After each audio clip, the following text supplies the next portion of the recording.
Here's our reviewer of the week, and it is a wise mama 5. She says, "This podcast is awesome. I have 6 boys, 2 adopted and 4 biological. I have listened to this podcast throughout my last 2 pregnancies. I wish I found it sooner. I have had 4 very different births. One I didn't prepare for, one I did, and then the last 2 I started preparing the moment I found out I was pregnant. I listened to this podcast almost daily and even re-listened to episodes in order to soak up all of the knowledge possible. I did the exercises and ate a very careful diet. However, probably the most important takeaway from this podcast was that even though I prepared, things may not go the way I planned. Boy, with my last 2, that sure did not go the way I was planning and preparing. Having educated myself and knowing the options when things got crazy made a huge difference. I'm so thankful that God allowed me to discover this podcast as it was invaluable, and so thankful for God's hand of protection on me and my babies. God bless." Thank you so much for that review.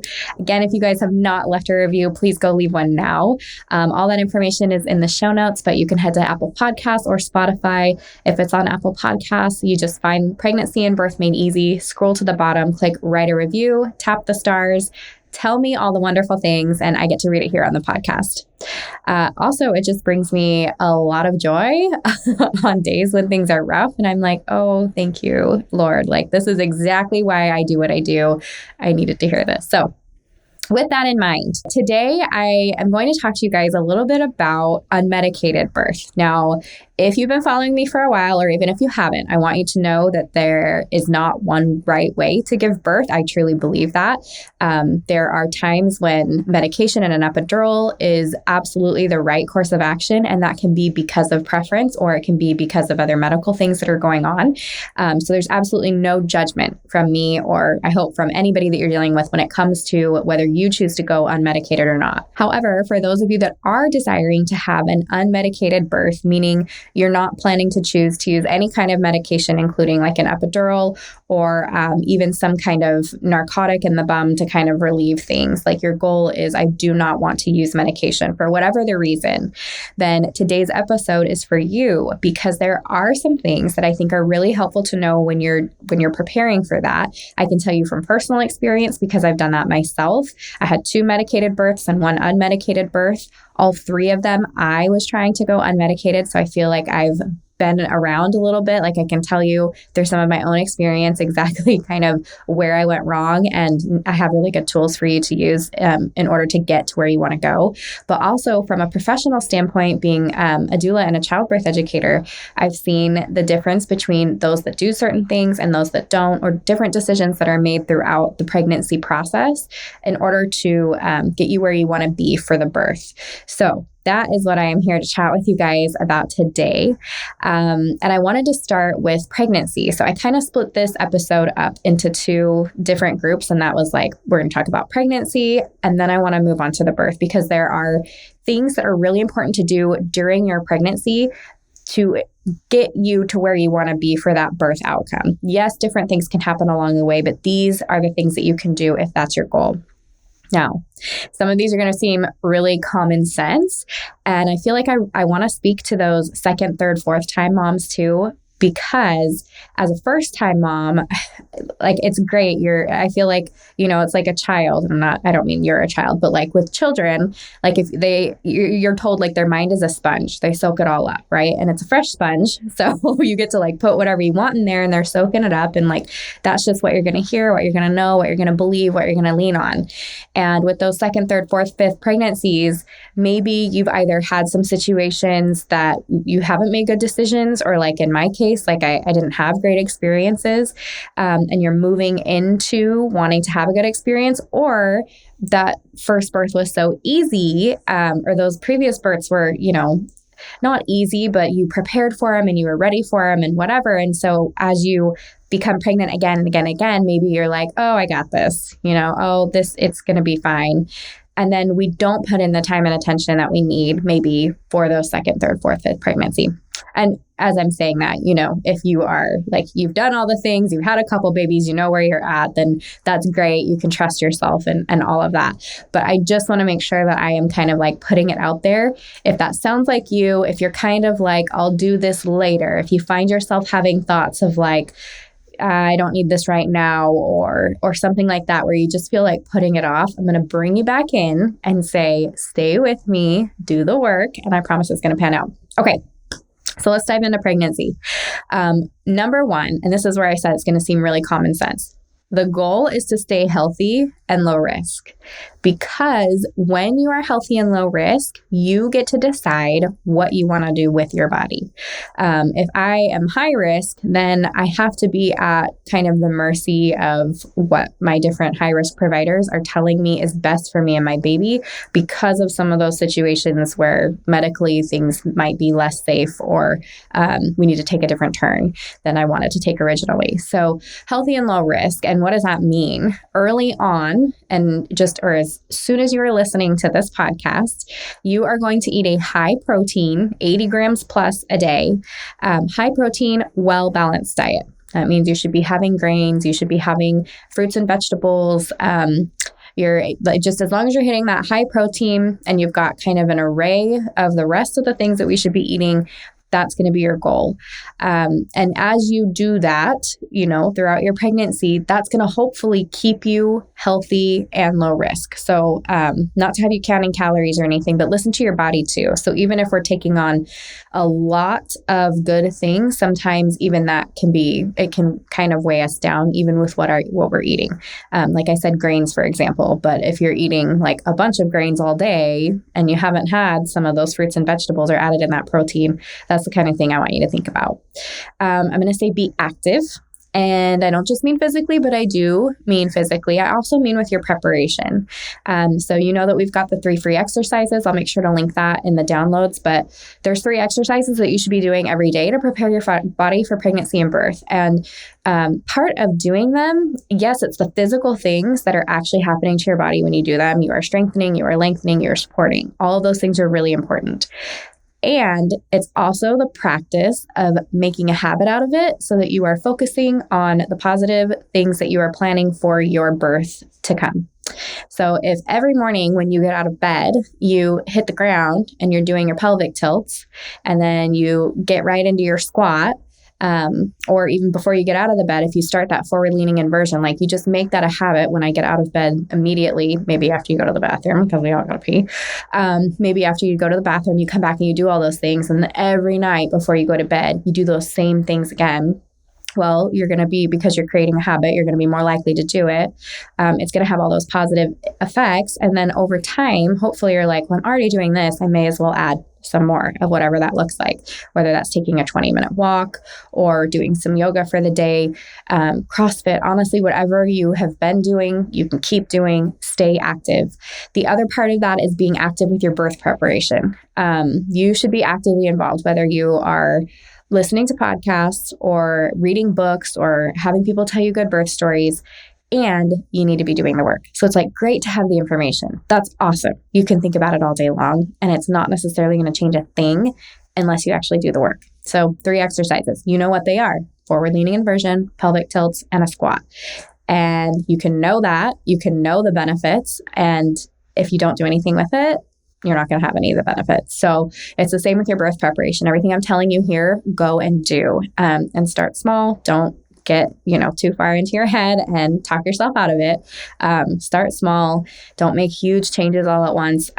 But over time, you will get better at it.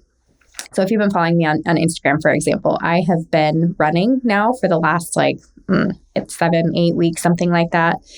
And those first couple runs hurt. And they were like a mile and a half. In fact, my first ones were like I was going a half mile, and then I did a mile and a half, 2, right? And now I'll be coming up to 7 miles pretty quick here. And it happens over time. Like if I would have jumped in and said, I've got to hit 7 miles this first week, by the end of the week, not only am I going to be in pain, but I'm not going to want to continue to do the work. So know that you have time. prepare for that, but put in the work little bits at a time so that you're building good habits every day that are going to get you there. I'm going to say simple things like watching your posture. This might seem like one of those, like, how important is that? But if you are somebody that sits at a desk all day and you're sitting in a chair, for example, I guarantee your pelvis, your back, all of those areas for your pregnancy are probably in the less than optimal position for getting your baby in a good position, for feeling well during pregnancy, for having different parts of your body used to being in good positions that are going to benefit you during birth. So keep in mind little things like that, watching your posture, making sure that your belly isn't leaned too far forward, that you're not, when you're sitting on the couch watching Netflix or whatever, that you're not leaned too far back. If you're sitting at a desk all day, try to get an exercise or yoga ball, something that's going to force you into like, oh, I've got to keep my core, a little more steady, keep my back a little more straight, because it's really easy, just as we're not thinking, sitting scrolling at night, leaned back, all those little things, those little tiny adjustments that can make a big deal for us later on, especially in the way of your baby's position. Mindset is a big one. I'd say it's a big one for newbies. It may even be bigger for moms who have had a baby before.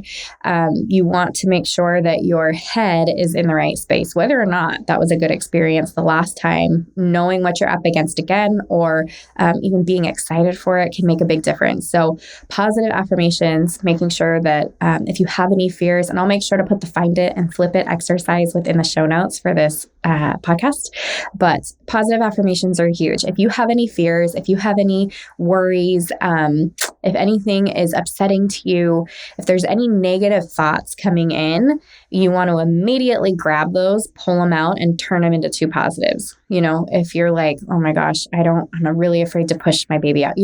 Like a really common one for moms is like, I'm really afraid to poop. And I don't know why. I guess I know why. Or maybe I just didn't have this problem. Like, that was not my biggest fear. Like, I had other fears, like, can I do this? Can I push a baby out at all? But some moms are like, oh my gosh, like, I swear if I have to poop in front of my husband, like, we're going to have words. This is not going to be good. And so if that is something that you are concerned about, then you have to write some positive affirmations in the positive opposite way, that are going to make you feel comfortable in that situation, trust your body in that situation, be able to relax in that situation. Those kinds of things. Along with that is making sure that you are listening to positive birth stories. I talk about this a lot. That we have them on the podcast. So just scroll through, and anything that says birth story, go click it. Those are going to be positive birth stories. Making sure that when you talk to other people, though, it's going to be the same thing. Like, we get together with other women, and if we talk birth story at all, everybody's really excited to tell theirs. And a lot of times it's not exactly what you need to hear or what you want to hear. And so making sure that you are comfortable saying, either don't bring up any kind of how was your birth, if you can't handle, stopping somebody from saying something negative. Otherwise, be prepared to say, I would love to hear more about your birth. I am really trying to stay in a positive mindset. So if you could tell me positively great things about your birth, I would love to hear that. Or if somebody starts saying negative things, just, I'm sorry, I'm really trying to keep that positive mindset. Could you tell me some positive things about that birth, even though it sounds like you had a rough go? So things like that can be really helpful. I'm going to say too, lots of labor practice. So my husband and I did tons and tons of labor rehearsals. We did it actually for our first and our second. We did a lot of them for our third. And as goofy as they are, I promise that they are going to be worth your time. And for me, especially as the mom, I really liked to, even when my husband wasn't next to me and we weren't practicing those labor positions or whatever together, I remember I would lay in bed and just breathe deep and think of my baby and imagine a contraction happening and how I was going to handle it, how I was going to breathe, what I was going to say to myself, kind of like work myself up in a really positive way, thinking of lots and lots of labor practice. And that can include, it's not just like laying down and stuff, right? Because a lot of labor is done standing up. So practicing when you are in the kitchen and cooking and you have a second to yourself, don't just grab your phone and be scrolling. Sure, grab your phone and be scrolling, and lean over the counter and breathe deep into your belly and just focus a couple of breaths like that, just like you would do during birth. That could be a really great way to just get some of that practice in. I also want to tell you guys that involving your birth partner is going to be huge for you. If you go into your birth space and you haven't either taken a good class together, you haven't informed your birth partner of what's really important to you or what's on your birth plan or what options are really important to you, or if somebody says this to you that you need to be protected in this way, if you haven't had that communication and involvement of your birth partner, then birth is going to be a little harder. And if you don't have that good relationship and maybe you're trying, that's great. If you know that it's not going to be where it needs to be by the time that you are giving birth, I'm going to highly recommend that you get a doula or somebody else in your birth space that, and this is where it can be a little tricky. Like if you don't have the very best relationship with this birth partner, you don't feel like you're going to get the support you need when it's go time, involving someone like a mom or a sibling or even a close friend could actually make that relationship worse. So keep that in mind, like how your birth partner and these other people are going to get along. You know, if it's somebody that is paid, not emotionally involved, they don't know them except they come and they are happy to see both of you and they're on both of your team, you know, like a doula, that might be somebody that you want to involve rather than. So, just be smart about it, think about those things, figure out the communication. Obviously, ideally, you want to have really great communication with your birth partner, really have them on board, have them watching the birth course videos with you, that kind of stuff. And yes, join the My Essential Birth course. Can I just say that if you have not done that already, it should be on your list. That is where you guys can work together, and it's got the labor rehearsals and the meditations and the relaxation practice and the knowledge that dads really like, oh, I didn't know that all of that was happening inside of your body. And that's why you need this and that I can provide that. That is where the magic happens. But you should be doing those things together and really involving him. Also, knowing how birth works, that kind of goes on for understanding the process of what's happening inside. Like if you know that every time you have a contraction, that your uterus is literally, there are muscles that are going up and down vertically that are pulling and lifting and squeezing that uterus together. And at the same time, your baby's feet are kicking and pushing against the top of your belly. And together you are working to get that baby down by your hip movements and swaying and all of that. If you, and it's pulling your cervix back and opening things up. If you understand that, if you can kind of visualize that as you are going through the process or even on your way up to it, understanding the process of how birth works, or even your contractions, like at the beginning, they're going to be farther apart. We talk about that all the time, right? But they're going to feel like this. And they get a longer, stronger, closer together as time goes on. And you might start feeling them kind of crampy in your back. And then when it wraps around to the front, that's how you know, this is really labor. And, what time should we call people? And just understanding all of those things puts your mind at ease. It actually makes it really exciting. I know that's what it did for me. I was like, oh my gosh, I get to look for all these things. And I'm going to try and figure out where I am in the labor process. And once labor begins, that's my time to shine, this is what I've prepared for the last 9 months. This is so exciting and so fun. That's what it should feel like when you go in. And even if you are not somebody to get excited about labor, but you can at least know okay, I'm ready. Maybe it's not excitement, but it's I'm ready. You are going to be feeling just in a much better place when it's birth time, rather than you didn't plan, you didn't prepare, you're hoping it goes well. I can relate to this. This is what I did for my first baby. I read some birth stories, right? I worked it up in my head. I'm like, I'm going to go unmedicated and this is going to be awesome. And then everything just fell apart and I didn't know how to work with my body. I didn't know what was happening inside of my body. I didn't know what my options were. And all of that kind of led to that cascade of intervention and a cesarean birth with my first. So this is just my good advice to you as a mother and as a professional to go and put in the work, know your options, and do what feels right to you because you have those options available. Other things that you might not be thinking about, because I'm talking about pregnancy and I'll talk about birth options in a minute, but avoiding an induction and especially based off of just because you're coming up to your due date, that's a conversation that needs to happen with your birth provider now. When I get closer to my guest date, do I need to schedule an induction or what does that look like for you? Asking your provider those questions. And the truth is you can have a really quote unquote supportive provider the whole way through. And then you hit 39 weeks. And at that appointment, they're like, okay, let's make sure we set up your induction. And you can just kind of be taken aback. Like, wait, what? I thought we were on the same page. I told you I didn't want any medication and I wanted to let things go naturally. And why are we talking induction? And what are my options? You don't have to be worrying about that or thinking about it during that 39-week appointment. That's all information that you should have prior. Same thing with like your glucose test, gestational diabetes. What if you fail your first one? What if you fail your second one? Do you have to get induced? Is my baby really going to be too big to go through the birth canal? All those things can just have you feeling kind of like out of sorts and like you're not in control of your birth space. And then making sure that you're having a conversation about your birth plan prior to pregnancy or prior to birth, right? Talking to your provider about all of those different options. Do I have to have an IV? Can I wear my own clothes? Am I allowed to eat and drink? How about the monitoring? Can I push in this position? You want to have all of those questions kind of like worked out prior to going into labor or coming up to the end of your pregnancy.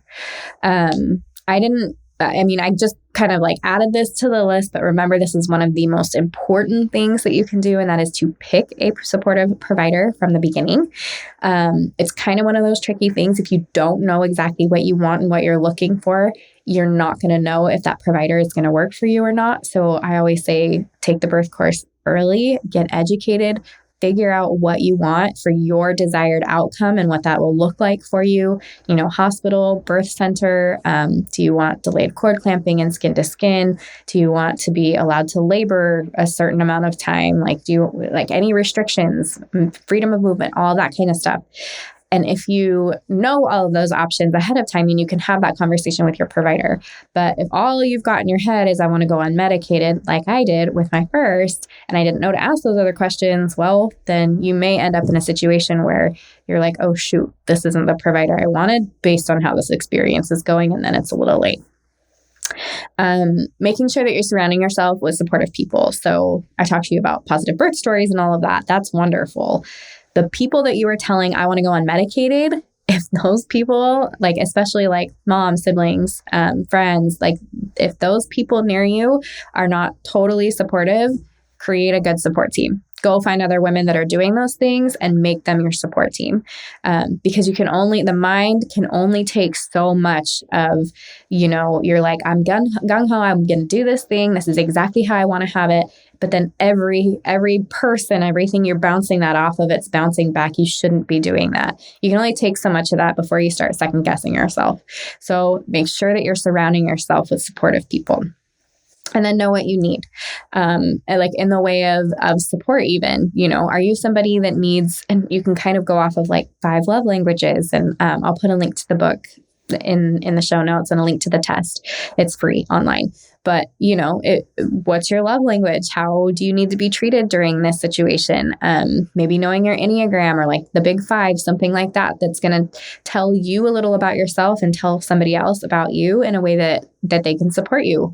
One of the things that I do as a doula when I meet with clients, when I meet with moms in their homes, is I ask them things like, tell me about pain. How do you normally deal with pain? If you stub your toe or if you have a headache, what does that look like for you? If it's, well, I immediately, run for the ibuprofen or the Excedrin or, whatever, then I know that medication is something that they use for that. Not that that's a bad thing at all, but that's important for me to know.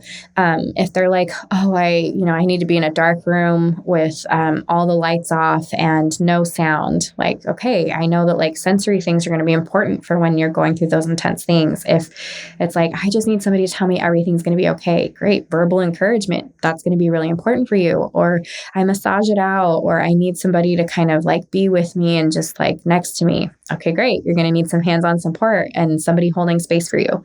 Those are really good questions to ask yourself, kind of how do I deal with pain? What am I going to need in this space? And then making sure that you set up the support for that. If you know you need those things and your birth partner is going to just be killer at it, then you're great. What more do I need? You tell them I need this. They say, okay. And you work together, and that's great. If not, again, make sure that you've got some of that support set up for you in advance. I'm probably skipping things as far as pregnancy, And I want to move on to birth because I don't want this podcast to be too long. I want it to be actionable, something that you remember, something that you can take with you and get started on right away. So as far as it goes for birth, now I'm going to move into that stage. Again, I'm going to kind of pull in that doula. So doulas are great support during pregnancy. They're going to help you feel confident about your decisions, help you figure out which questions you need to ask your provider based off the information that you've given them about what kind of birth you've had and things like that. So having good support is going to be important in pregnancy, equally as important in birth. Again, if you don't have those people, that situation set up, whether you're a hospital, birth center, home birth, make sure that you have that stuff set up and ready to go.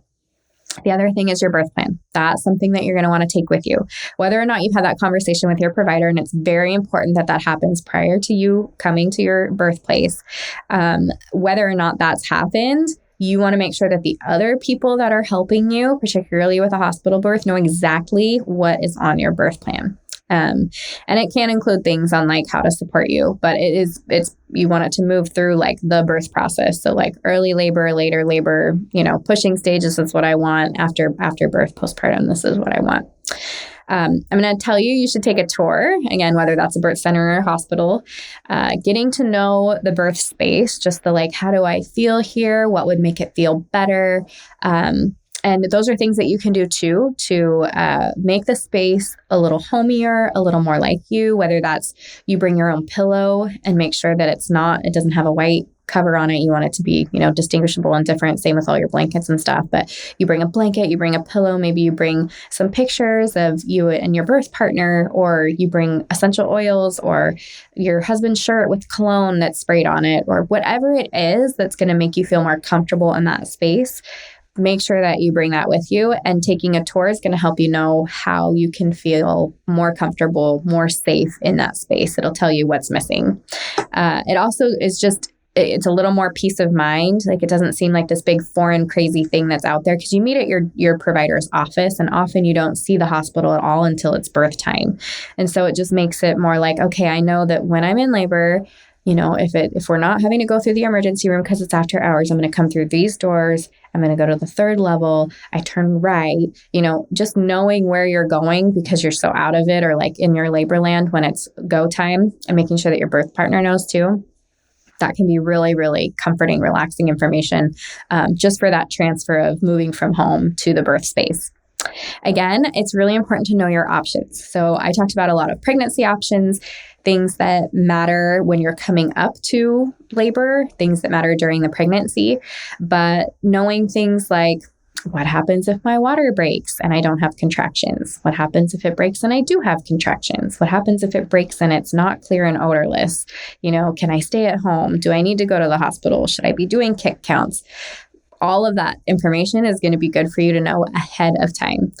Same with prodromal labor, and that would be a question for your provider during pregnancy. But if you have prodromal labor, what happens for birth? Am I good to stay at home and have this for weeks? Is there something I can do to make it so I'm not having it for weeks? Just information in general is going to be really important. And then understanding like even the mental aspect of that, with prodromal labor. Oh, it's such a mental game. So hopefully that is not the case for you. But if it is, know that it's not uncommon and that you can work through it. Like it's going to be okay. So I had prodromal labor with my last two. And even that last one, it was like a week of prodromal labor.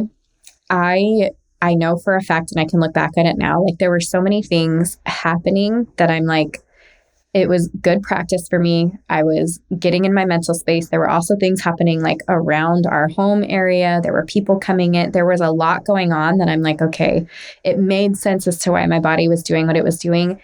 And I really was able to have the energy and the strength that I needed to be able to work through it when my body was like, okay, we're done with the prodromal stuff. We're moving into the active labor. So keep that in mind. I think another one is going past your due date. I feel like prodromal labor and passing your due date are just two like mental blocks that are just no fun. Because I've shared this before, even with my third baby, once I passed that due date. So in other words, like I was very educated. I knew, it's just a guess date. I knew the 41 1/7 week rule. Like I was totally aware. But the second I passed that guess date and I was like, get out. I told you, like, we all know your due date. get out.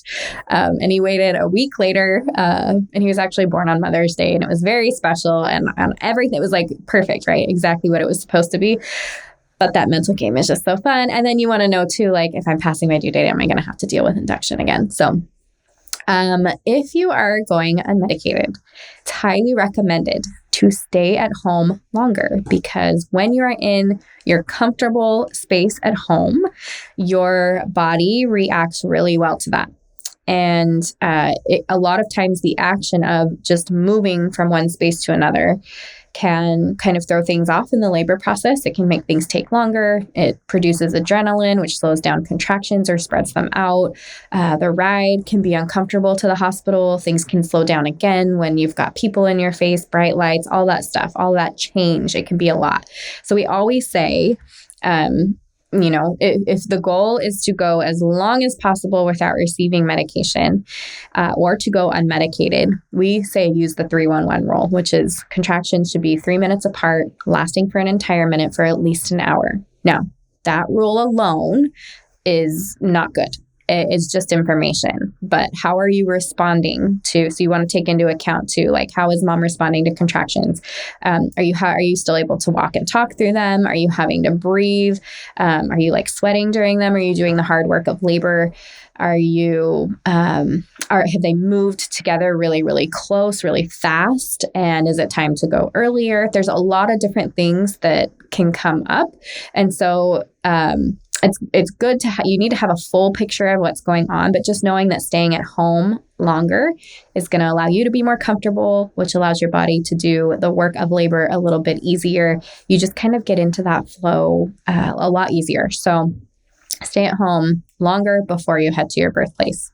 Another thing that's going to be really important is to know and utilize the tools that they have at your birthplace. So, and then to bring the ones that they don't. So do they have a birth ball, which can be used for leaning over, even in a bed? You can sit on it next to the bed and lean onto the bed. You can bounce and do circle 8s on it. I mean, like literally birth ball is something that should be on your list.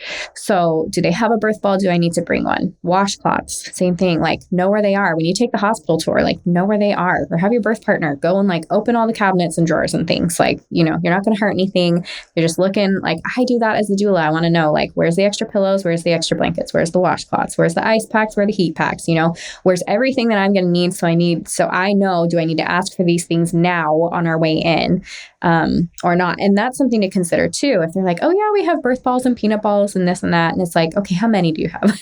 If there's 3 women in labor, am I not going to have an option to any of this stuff? Or it doesn't matter if there's 6 women in labor, every room has one. That's going to matter too. So keep that in mind. Same with pillows. I think I brought that up. Pillows and blankets. Ask for warm blankets. Just ask for blankets and pillows on your way in, just so that you have it when you need it, because there's a lot of like, mom's laying on her side, but she's not comfortable. So like, okay, let's stick one under her back and her hip and like 3 between her legs and, whatever that looks like, just ask for that stuff on the way in. Same with like wireless monitors. Like if I want intermittent monitoring, well, that's great. Could you have intermittent monitoring while you have wireless monitors on, so you don't have to lay in the bed, so that you can be in the bath or the shower or walking the halls? All of that stuff is going to be really important. Meditations, this is something that you can bring with you, right? We've got downloadable ones within the birth course, but I know there are plenty of places to get meditations for birth. So if that is something that sounds good to you, make sure that you bring it with you. Same with like any music or whatnot that you want, whatever's going to help you get in the zone and kind of like drown out the other noise that's going around. That's one thing. If you are in a hospital birth, that can be a big distraction. Like for me, is the other noise going on. So whether you bring AirPods or earbuds, or you have some kind of earplugs, like you guys have seen me. If you have seen me on Instagram, I will like take pictures of me working and I have like earplugs in, because I homeschool my 3 kids and they're here all day. And I'm like, if I'm going to get anything done, I have to have something in. Sometimes I'll listen to music or whatever else. But oftentimes I'm like, just silence. That's all I want as a mother, silence. So, but even though, even with the earplugs, it's not going to completely drown everything out, but it's like, okay. And then your birth partner will need to be close to you, which can be a really positive thing. And in your ear to be able to hear you. I just feel like anyways, earplugs should definitely be something that are in your birth bag. But it can be something that helps just sensory wise, because you can't help, you're like, when you are going through birth, you are in tune kind of with everything at the same time, and it can be a little overstimulating. So mentally, you're not necessarily there, but you hear and feel everything. And if there is less of that to focus on, and you can kind of like be quiet, hone in, listen to your own breath, or whatever music or whatever you have playing, it can really help you to stay into that calm kind of labor land that we talk about. So I would recommend that. Making sure that you have hands-on support for birth. So this is where it's like really important that your birth partner knows, or you have a doula or somebody else in there that knows how to touch you. Do you want massage? And making sure they're doing it the right way. You guys have heard me mention this before, but you can have somebody massaging you, physically touching your body, and it's actually what you want, but they're not doing it in a way that feels good, or they're not doing it at the right time. And so you're like, get off of me. I can't do this anymore. Like, you have to stop touching me. Even though what you really mean is, oh my gosh, if they would just do that a little lower and a little harder, or stop moving their hand around so much, like, it would feel so good. But you can't say it. It's not going to come out. And if you tried, it just is going to pull you out of your focus on that contraction. So making sure that they know how to support, and that should be practiced prior to birth time.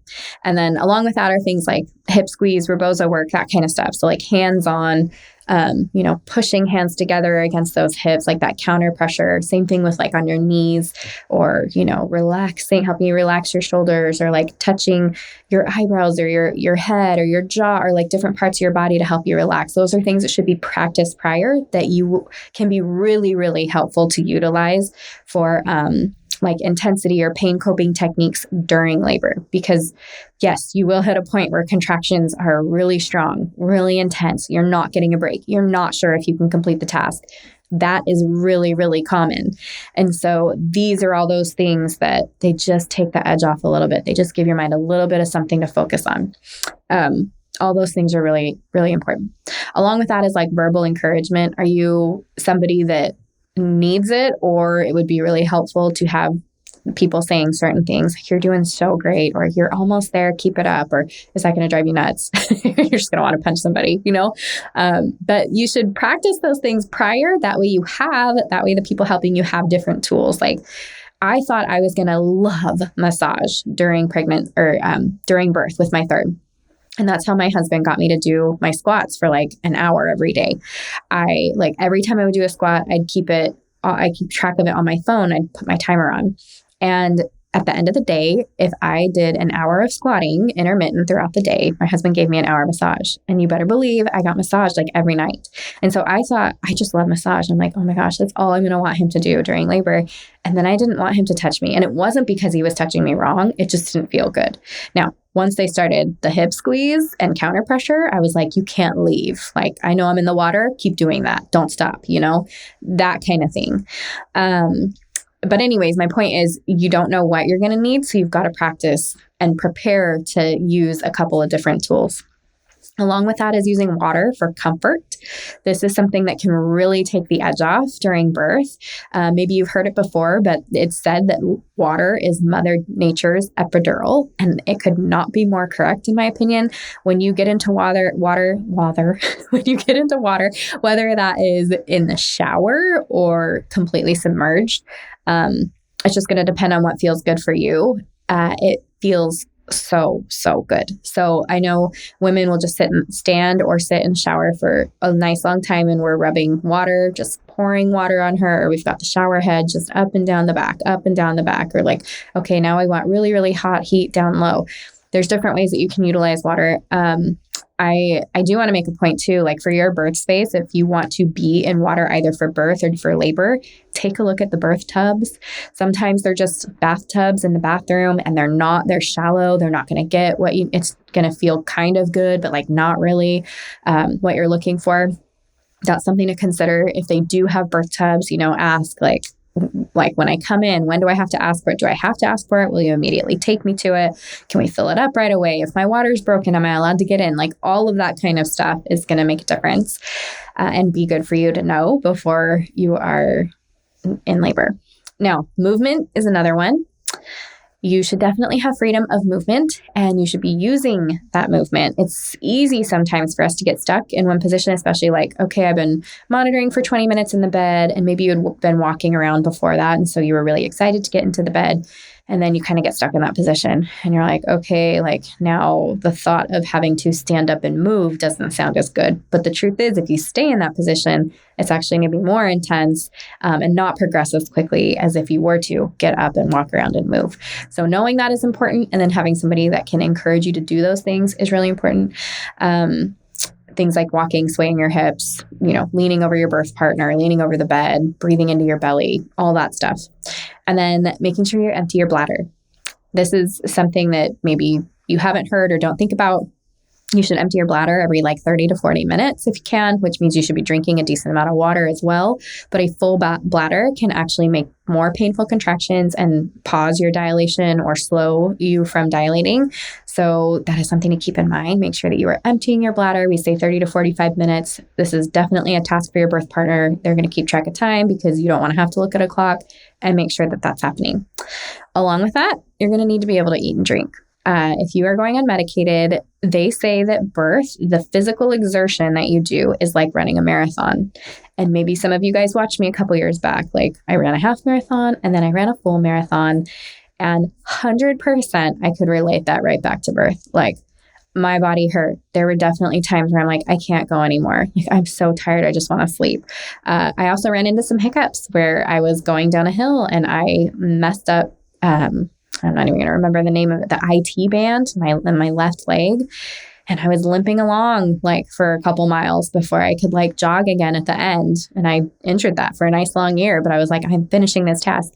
It was really equivalent to birth, just the different ways that it happens. And then at the end, you're like, holy cow. I remember coming in, we ran in St. George, and I think we started in Snow Canyon and ended up somewhere else. But I remember looking back, 22 miles, we had another mile and whatever to go, looking back 22 miles and just getting emotional. Oh my gosh, look at how far we've come. Look at what I ran. That was crazy. And then same with birth. You birth that baby and you're like, oh my gosh, how did I just do everything? And you just look at everybody and you're like, I love you all so much. I could not have completed this without you. You are all a part of my family forever. It's so cool. All right. And along with that is being educated about the things that happen during labor. That can include things like fetal monitoring and late decels. If you've heard me talk about that before, breaking your waters. Is that something you want to do? Don't want to do? What if your baby is a quote, higher station and your doctor or midwife is like, hey, if we just break that water, they're just going to come right down. Maybe they do, maybe they don't. And once the water's broken, what does that look like? Do you have 8 hours? Do you have 10? Are you on a clock at all? What if you're having vaginal exams and you have no change in dilation? Does any of that matter? What is it going to do for what are your providers going to recommend? What is it going to do to your mental state? Those are all things to have information about and kind of think of for the birth time. Lastly, so that's kind of all of that was pregnancy, that was birth. The last thing I want to talk about briefly is being adaptable. And I don't mean that you throw your birth plan and all of your hopes and dreams out the door. That's not what I mean about being adaptable. What I mean, or what came to mind when I was thinking of different things that would be really helpful for you guys is, first of all, you should not be suffering just to be able to go unmedicated. So if you've made all these plans, you've done all the work, taken the birth course, you've done the meditations, all the labor rehearsals, you've ate really healthy, you're low risk, your provider's great, your support's awesome. And for some reason, it's so painful, or it's so hard, or your mind's not in the right place, or you are literally there's suffering going on, but you've told yourself you're going unmedicated, so you're just going to keep going. That might not be a good plan. That could lead to a traumatic birth. So be adaptable. Maybe the goal is unmedicated, and maybe you hit a point of exhaustion that is very real. Maybe you've had prodromal labor for 2 weeks and you went into it really tired, or whatever the case. You hit a point where you're like, I'm not well in this moment. Be adaptable. That's okay. That's what the medication is there for. That's what the support team is there for. There is a place and time to change positions on things. So keep that in mind. And I don't always mean that when things get hard, be ready for medication. I just mean there's a reason we call it a birth map, right? There's several ways to get to the end destination, and those paths will look different for everybody, and that's okay. This is where I think having really good support that you can trust their suggestions because they're knowledgeable, because they know you, because they're aware of the situation and they can offer those suggestions. That's going to be really important as well. If baby's having trouble and if you're having trouble, it's really important to know the backup options too. So that kind of like that education part that we talked about in that pregnancy section at the beginning. If for some reason your baby, is not doing well and like the D cells are really bad or, whatever, or something's happened with you or the placenta detached, or, there's something going on, make sure that you know the backup options. That way you're not having to scramble in that moment and think, am I making the right decision? Do I trust them? I don't know anything about this situation. Well, the more you know, the less you have to worry about those things in the time. And so actually something that we do in the birth course, and this is probably one of my favorite things, we have like a birth card priority game. And we basically have you set up like your ideal birth, and the cards each have one side or the other, like it would say IV on one side, no IV on the other, spontaneous birth on one side, induction on the other. And it goes through all the different, decisions that could happen during birth. And so I especially loved this when I was doing in-person classes and there were just tons of moms because it's like, okay, everybody like set up your ideal birth. It was really funny to make everybody do it together. I thought it was funny. And then it was really interesting to watch them do it on their own too, because it was like, okay, set up your ideal birth, and for some people, their ideal birth is going to look different than the person next to them. That's just the reality of it. And we'd be like, okay, like now what if something happens? Like if, I don't know exactly what is happening, but if something in your birth happened and you couldn't have everything on this list and you had to flip a couple of cards, what would that look like? And then they flip the cards. And, anyways, it just gets your mind thinking, and then it brings you through like this whole experience, but it just gets your mind thinking, if everything doesn't go perfect and I did have to make some changes, what are the things that are going to be the most impactful to me? What is going to matter the most to me? What is going to make me feel loved and supported and safe in the end? And once you can kind of like mull through and think through that, then you can kind of focus on, okay, I can be adaptable to these other things. Like, I guess it doesn't really matter if my birth room has a birth tub, or maybe that is really high on your list, right? That's what I mean by different people, different situations, or, maybe it doesn't matter if it has whatever. And you can kind of work through that and be adaptable just to the changes that come through birth, because sometimes it goes perfectly and wonderfully and beautifully. And oftentimes not everything is going to go as planned, and that's okay too. All right.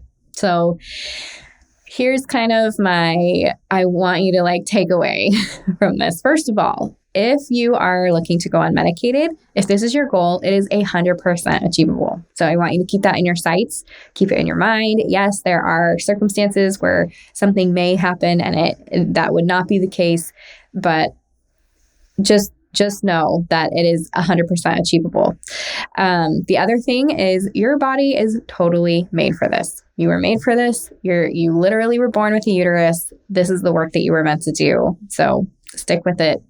Trust me. You are strong and you are capable. And I want you to keep in mind too, like women from the beginning of time have been giving birth. Like this is how we all exist and this is how it has been done. So I want you to take kind of the strength from those women that have come before you and just know that somebody down your line totally gave birth unmedicated, and so did her mother and her mother and her mother. And that's how everybody has come into this world until now. And so you are totally capable of doing that. So can you. And then if you are looking for more one-on-one support, if you're looking for opportunities to involve your birth partner and really get into the nitty-gritty of what birth looks like and how you can prepare, then I want you to join me in the birth course.